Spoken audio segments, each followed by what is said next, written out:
बालियापाड़ा अंचल में दिनक दिन चोरी लुट राहाजानी भली घटना बढ़ी बढ़ी चलता बेले बालियापाड़ा पुलिस पारिभा पुणिया प्रश्नवाची सृष्टि होती।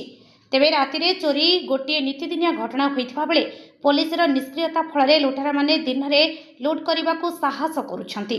तेबे एपरि एक अभावनीय घटना देखा मिली बालियापाड़ा ब्लॉक सिमुलिया मार्केट रे माछ मार्केट रे गहळीर सुजोग नहीं 3 जण लुटेरा लोकों बेकरू सुना हार सुना पताकी लुट करुवा बेले जनकू काबू कले लोके आउ 2 जण फेरार मारी जनापड़ी।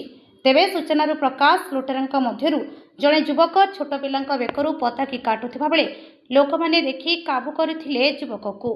यह देखि आउ 2 जण लुटेरा सेठारु चंपट मारी जनापड़ी।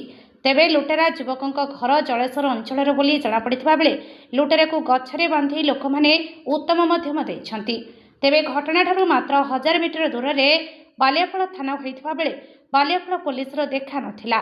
पुलिस को लोके सूचना देथिले मध्य पुलिस घटनार बहु विलंब पर्यंत आसी नथिला। तेबे पुलिस निष्क्रियता फल चोर मानकर राति प्रभाव विस्तार करिथिबा बेले दिन द्विपहर मध्य लुट करने को साहस जुटाई पारुछंती। तेबे बालियापाड़ा पुलिस राति एवं दिन में पेट्रोलिंग कड़ाकड़ी करने को बुद्धिजीवी महल दाबी होउछि।